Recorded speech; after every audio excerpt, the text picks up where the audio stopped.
E aí, pessoal, tudo bem?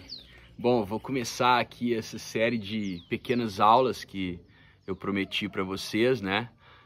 E achei o ambiente aqui o mais apropriado. Estou aqui no sobrado, na roça do meu pai, da minha mãe.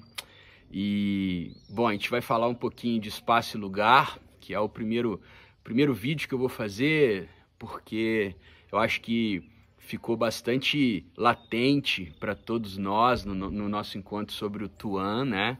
A importância e a relevância do pensamento desse autor para isso que a gente está chamando, né, de uma virada na geografia, uma virada para a construção de uma geografia humanista cultural. Bom, eu vou começar citando uma frase que é assim: às vezes flui até melhor pelo lugar que está. Essa frase foi a frase que a minha mãe me falou na hora que eu falei que ia gravar as aulas aqui. E é muito interessante trazer essa questão aqui para vocês pelo seguinte, porque os estudos, não só da geografia, mas como da filosofia, do direito, enfim, da história, ela vem sendo construída dentro de um paradigma de pensamento, dentro de uma estrutura de pensamento, dentro de uma lógica de pensamento, dentro de um formato de construção do saber que as pessoas hoje ficam falando de mindset, né? Quer dizer, é a maneira como nós estamos estruturando o conhecimento. E a gente, como nós todos já sabemos, nós somos herdeiros, né, de uma tradição filosófica, geográfica, europeia. E, portanto, nós acabamos reproduzindo conceitualmente ideários que quase nunca são os nossos. Então, por isso que eu comecei citando a minha mãe como uma referência do que nós vamos entender hoje por lugar, por espaço vivido, beleza? Bom, vou começar dizendo uma questão assim, que há várias acepções para a gente pensar a geografia, né? E para a gente pensar o espaço e para a gente pensar o lugar. Se nós estivermos presos a uma noção de uma geografia física, né? Uma geografia, portanto, que vai funcionar talvez até ali meados do século, da metade do século passado, né? E da metade do século passado em diante, a gente vai observar no pensamento geográfico essa virada humanista, essa virada ética e essa virada cultural. E, evidentemente, quando a gente está falando isso, a gente precisa ter como uma noção do contexto dentro do qual esse pensamento se desenvolve. Ou seja, gente, essa transformação no pensamento da geografia e das leituras sobre o território, sobre o espaço, sobre o lugar, sobre a paisagem e sobre a região, ela não acontece apenas no seio da geografia. Eu farei com vocês aqui 3 movimentos até chegar na geografia para a gente compreender essa questão. Né? Então veja, pensando nesse primeiro movimento, que é um movimento filosófico, tá? A gente está observando a ruptura do pensamento filosófico com uma noção moderna de compreensão das ideias, ou seja, aquela velha noção, como foi trazido inclusive na aula do professor Zé Carlos Henriques, nos nossos diálogos territoriais, né? A gente tinha uma compreensão de sujeito-objeto, do sujeito apartado do objeto ao qual ele se lança, o objeto que ele quer pesquisar.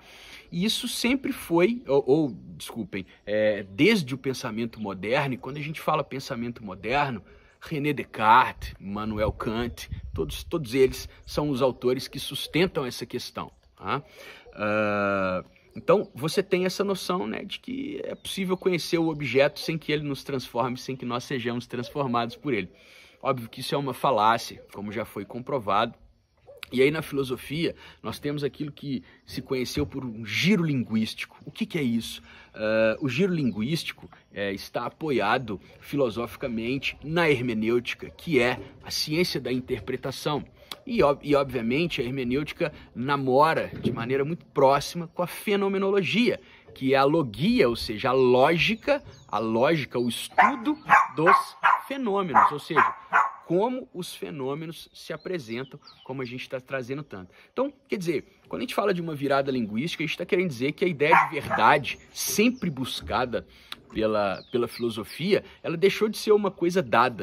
Como a linguagem é fluida, como a linguagem está no tempo, como a linguagem se movimenta, evidentemente que nós iremos atribuir diferentes sentidos a partir do manejo que nós fazemos com a linguagem. Não por acaso nós abandonamos aqui, e esse é um ponto que eu queria deixar muito claro, nós abandonamos aqui a ideia de um sujeito centrado numa razão abstrata, ou seja, aquele sujeito abstrato, e isso é importante dizer pelo seguinte, porque quando a gente fala um sujeito abstrato, né, a gente está falando, gente, de um sujeito abstrato que é homem, que é hétero, que é detentor de propriedade, que é branco e que é europeu, ou seja, a Europa constrói um ideal de humano ali, centrado naquele território e quer levar para o mundo inteiro. É isso que filosoficamente quis se chamar de um universalismo europeu. Estou falando aqui com um sociólogo estadunidense, que é o Immanuel Wallerstein. Óbvio que a gente sabe que nesse momento de virada linguística vão surgir aquilo que a gente já chamou de são os estudos decoloniais, né? Então, dentro do pensamento filosófico, nós vemos essa mudança de perspectiva, ou seja, a Europa deixa de ser o centro propulsor de construção não só do pensamento, mas como também das identidades e das formas de nos relacionarmos com o mundo e com as outras pessoas. Então esse é o primeiro movimento. O segundo movimento é um movimento que eu poderia chamar de político, ou seja, na metade do século passado, com o fim da Segunda Grande Guerra, você vai observar aqui nas Américas o fim dos regimes ditatoriais. Então isso estabelece uma nova forma de relação do humano com os outros e com o território e, portanto, com a sua construção de noção de espaço e de lugar. E por quê? Veja bem, nós vemos politicamente o fim do regime ditatorial em Portugal, 1976, né, com a Revolução dos Cravos. Nós temos o Brasil em 1988, nós temos Bolívia em 91, nós temos, enfim, uma série de consequências. Então, aquela mudança política com o fim do nazismo, com o fim do fascismo e o declínio das ditaduras, isso vai se espraiar da Europa para os lados de cá, né? Então a gente tem essa segunda transformação que é política, ou seja, você tem a tentativa de estabelecimento de novos regimes, portanto, novas formas de lidar política e juridicamente com o território, neste caso, o aparecimento das democracias ditas constitucionais.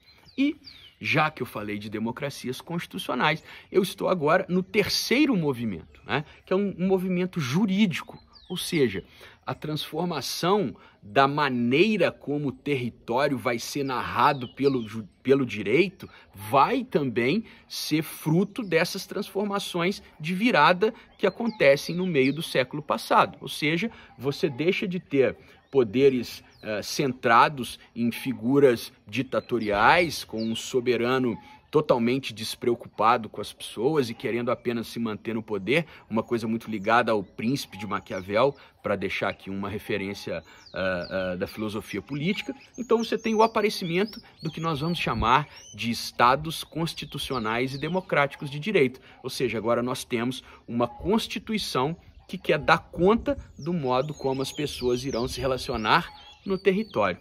Isso tudo, pessoal, esses três movimentos, eles vão ser ao mesmo tempo referenciados e referência para a transformação cultural que também está havendo. Eu vou chamar a atenção, por exemplo, aqui para o movimento de maio de 68 que acontece na França, né? Isso não pode ser tratado de maneira apartada de qualquer estudo da geografia. Maio de 68 é um exemplo cultural dessas transformações que eu trouxe para vocês. E, obviamente, a gente enxerga, se quisermos pensar na música, né? A gente enxerga o tropicalismo no Brasil, o movimento beat ali nos Estados Unidos, enfim, uma série de outras manifestações culturais que querem se distanciar da dificuldade que o pensamento anterior a ele tinha com relação à diversidade. Ou seja, eu poderia dizer, então, que do meio do século passado, tendo aqui o final da Segunda Grande Guerra como grande mote, ele é o impulsionador de uma outra leitura que a geografia vai lançar para o território. O que é necessário dizer é que nada acontece sozinho. Os estudos geográficos se transformam à medida que a estrutura da história, do direito, da filosofia e da sociologia também vai se transformar. Propriamente nos estudos geográficos, a gente tem uma nova acepção que deixa de ler o espaço apenas como distância entre dois pontos e passa a olhar as relações que existem dentro do espaço. As relações que se dão dentro do espaço e as pessoas que estão envolvidas dentro desse espaço. E quando nós começamos a ler o espaço a partir das relações que as pessoas estabelecem dentro dele, evidentemente que vai aparecer aí tudo aquilo que nos torna humanos. E o que nos torna humanos é exatamente, aliás, é também a nossa capacidade de criarmos símbolos. E daí a noção de espaço ou território simbólico, ou seja, é aquele território quase sempre imaterial, mas que também pode ser evidenciado por uma paisagem, pode ser evidenciado por um monumento, né? Quer dizer, toda essa relação de afeto, de construção do sentido, que quase sempre é imaterial, ela só começa a ser olhada pela geografia a partir desse momento, numa concepção, né, de leitura geográfica da Terra mais o humano. Quer dizer, você não vai mais apenas mirar o território como se fosse um espaço limpo, plano, né? Quer dizer, dentro desse território existirão as pessoas que vão constituir sentido para esse território, nos encaminhando para uma noção de espaço vivido. O espaço vivido, como todos e todas sabemos, é a relação que nós estabelecemos com o meio a partir da nossa memória e a partir das nossas experiências. Lembrando aqui que sempre, né, pessoal, a construção da experiência se dá pela relação. E quase sempre nós seremos capazes de memória quando nós formos capazes de construção de experiência.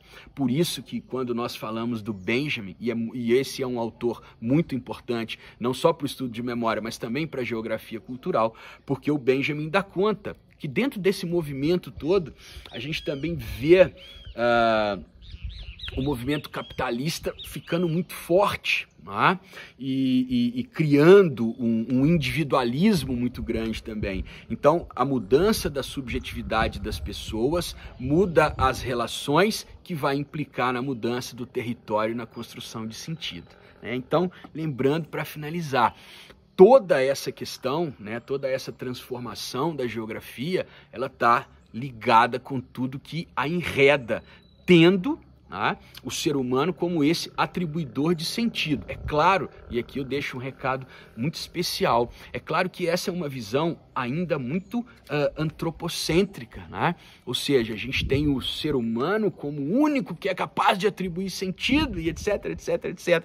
Ou seja, nós ainda temos uma relação com a natureza, uma relação com o todo, ainda algo utilitarista, totalmente diferente da maneira como os povos originários, seja da América Latina, sejam eles aqui do nosso continente, sejam eles do continente africano, que estabelecem uma relação muito mais próxima do território, quase podemos dizer uma relação de um copertencimento, mas não apenas um copertencimento no sentido de habitação, mas um copertencimento no sentido da possibilidade da vida, ou seja, sem território, sem vida. Essa seria um pouco das ideias decoloniais, mas isso é tema para outro momento. Continuando aqui a nossa saga, e esse vídeo não vai demorar mais que 20 minutos, né? Quer dizer, quando acontece essa virada, né, o que acontece com a geografia? Ela quer buscar a ideia, e por isso vai lá na fenomenologia, né? Por quê? Porque a fenomenologia é o estudo dos fenômenos como eles se dão, né? Então, a gente tem que ter uma compreensão. O humano é sempre um ser lançado no mundo. Quer dizer, não dá para a gente olhar para o ser humano de maneira fora das suas relações com os outros e da sua relação com o território. Logo, a geografia, então, passa a observar o ser humano, a sua subjetividade e as relações que ele estabelece. Mais uma vez dizendo, deixando uma noção de território, de espaço e de lugar apenas como uma medida, né? Apenas como um mero local de luta por poder, em que pese esse ser um dos fundamentos mais importantes para a compreensão do território, quer dizer, essa luta por poder, mas isso não pode desconsiderar as subjetividades que compõem o sentido para essa luta acontecer. Então a gente pode olhar o território sob uma perspectiva econômica, sob uma perspectiva política, sob uma perspectiva cultural, sob uma perspectiva simbólica, né?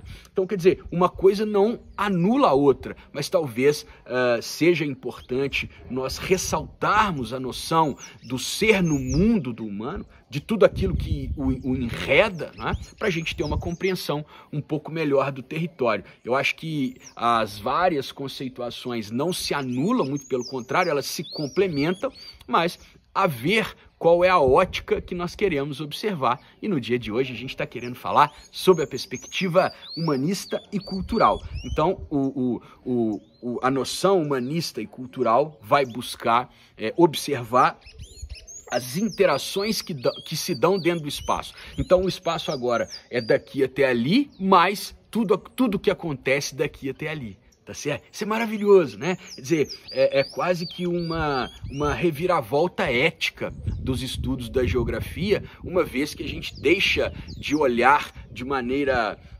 totalizante e passa a olhar o território e o espaço de maneira infinita. E infinita por quê? Porque infinitas são as relações que os seres humanos estabelecem dentro do território. Infinitos são os símbolos criados para nos identificarmos. Lembrando que símbolo é sempre algo que diz sobre alguma coisa. Um símbolo, ele nunca é alguma coisa em si. O símbolo, ele é quase sempre uma fotografia, né? Uma fotografia pode ser um símbolo, porque ela nos remete, mas a fotografia em si não significa muita coisa, tá?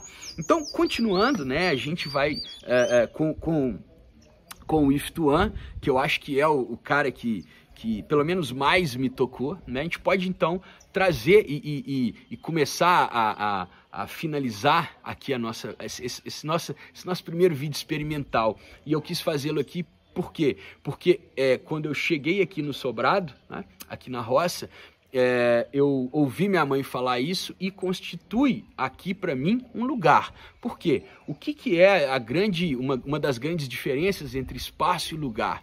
O espaço, ele não precisa necessariamente de nos remeter a uma questão afetiva, a uma questão sentimental. Tá? O lugar, por outro lado, é aquele local dentro do qual o nosso tempo vivido se relaciona com a nossa memória e nós podemos construir daí em diante significado e, portanto, experiência. Porque, ao fim e ao cabo, eu quero fazer uma relação, um dito muito importante, né? Que o lugar, ele não tem uma escala definida, né? Você não vai falar o lugar, não, ele não tem uma escala definida, por quê? Porque ele está numa relação que não é material, em que pese nós precisemos de um chão, né? E aí eu posso até me recorrer ao Milton Nascimento, ao Milton Santos, né? Que o território é chão mais identidade. Chão mais identidade definitivamente é lugar. Mas a gente sabe também que o lugar, ele não é um conceito meramente espacial.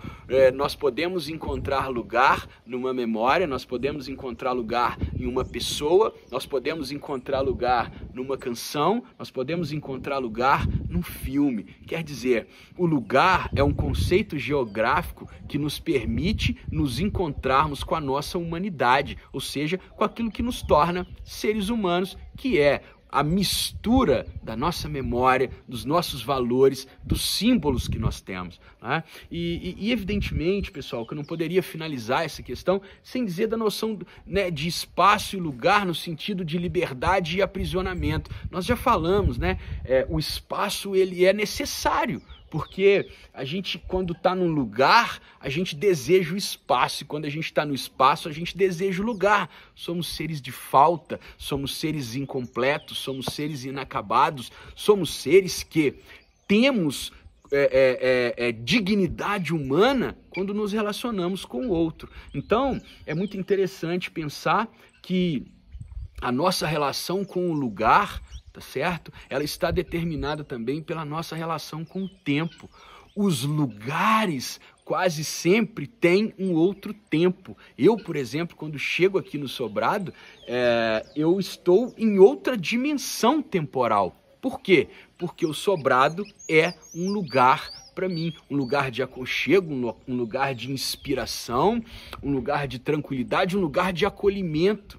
Né? Então, quer dizer, a gente sai do espaço da cidade, que é tão aberto, tão movimentado e que causa um pouco de medo, e eu venho para um lugar aqui onde a noção de tempo se transforma, onde eu posso construir experiência e onde eu crio o meu lugar. Quer dizer, a minha mãe, como eu já trouxe para vocês, já sabia disso. Ela não precisou ler o If Tuan para entender que o lugar onde nós estamos, ou seja, o lugar onde nós estamos acolhidos afetivamente, ele nos permite uma criação muito maior. Em que pese, por outro lado, quando eu fiz o Caminho de Santiago totalmente aberto, eu também escrevi um livro inteiro.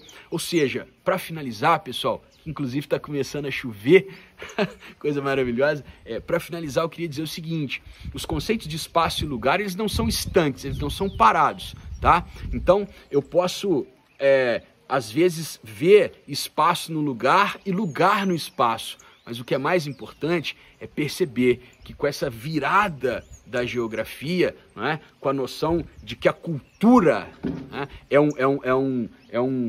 um sol que ilumina a maneira como nós enxergamos o mundo, é que torna a coisa muito mais interessante e que permite, portanto, dentro dos estudos da geografia, olharmos a diversidade da população LGBTQIA+, que lança uma intencionalidade diferente para o mundo e, portanto, vê outro mundo, constrói outros lugares. A população negra, né, tão perseguida por esse país racista que nós vivemos, precisa dos estudos de geografia cultural para dar conta dessa espacialidade e desse lugar. São termos que eu vou tratar depois. As mulheres, da mesma maneira, quer dizer, nós vemos que a transformação no direito, na filosofia, na política, ela vai influenciar a maneira como a geografia pode olhar para o mundo. E nesse momento, nesse exato momento em que nós estamos, é um momento muito profícuo para que nós estejamos abertos para as diferentes influências que a construção científica nos dá hoje, e levar uma coisa em consideração, né, gente? Outrora, eu não poderia citar a minha mãe numa aula que sequer acadêmica, porque ela não pode ser considerada uma fonte. Nos dias de hoje, eu não posso eliminar o mundo, desperdiçar a experiência em prol da ciência. É sempre o aviso que eu gostaria de dar para a gente finalizar essa questão. Nós não podemos querer colocar, pegar o mundo e colocar dentro da ciência, porque o mundo não cabe na ciência. A ciência é apenas e tão somente uma das possibilidades de observação do fenômeno. Me parece que o olhar da geografia não pode estar cego, surdo, mudo e sem tato para a percepção das diversidades que a singularidade do humano traz. Criar lugar é deixar com que a sua singularidade se manifeste e que você seja influenciado por isso. Ao fim e ao cabo, pessoal, o que eu quero deixar para vocês é o seguinte: dentro de um aporte da fenomenologia, né, de leitura do espaço vivido, dessa volta às coisas mesmas, é o quê? É deixar o território se manifestar antes que eu o torne objeto de uma ciência, seja da economia, seja do direito, seja da política. Antes de tudo, o espaço, o território, é um local de construção de sentido de vida. É o local sem onde não há humano. E não há humano sem território e não há território sem humano. Olhar o território apenas sob uma perspectiva econômica, de luta por poder, é reduzir as possibilidades de transformação, inclusão e diversidade desse mesmo território. Eu quis falar de lugar como o ponto onde nós nos encontramos conosco, porque é o lugar que nos abriga, é o lugar que faz sentido, é o local que compõe sentido. E quis lhes apresentar o Sobrado com os cachorros aqui, com tudo acontecendo, porque se me perguntarem o que é o Sobrado, talvez na aula eu trouxesse um monte de conceitos, dissesse que ele fica geograficamente localizado em tal ou qual lugar e talvez dizer até a área que ele ocupa. Porém, são poucos hectares de terra, mas são infinitas ou infinitos hectares de experiência, de memória, de lugar e, portanto, de espaço vivido. Não se esqueçam que a escala do lugar não depende apenas da metragem, mas sim daquilo que ele nos toca e daquilo que faz com que nós consigamos nos manter de pé sob os símbolos que fazem com que nós nos reconheçamos enquanto seres humanos. A sala de aula é o meu local, ou um dos meus lugares preferidos. E agora eu abro a sala de aula, torno a minha casa, ou a casa dos meus pais, minha sala, que é sua sala, e a partir de agora não tem mais condição de escaparmos. O Sobrado é de vocês, o Sobrado é meu, a sala de aula é o Sobrado, e tudo isso será a condição para nós nos mantermos no mundo, porque o ser humano é sempre um ser que constrói a sua existência contando histórias intersubjetivas. Eu preciso que vocês me ouçam para que faça sentido as inspirações que o lugar me dá. Beijo e abraço, espero que gostem e a gente vai trazer outros textos, outras discussões nos próximos momentos, talvez até aqui. Amanhã, se esse tempo ainda estiver maravilhoso assim, eu falo mais coisinhas para vocês. Obrigado, gente. Espero que gostem.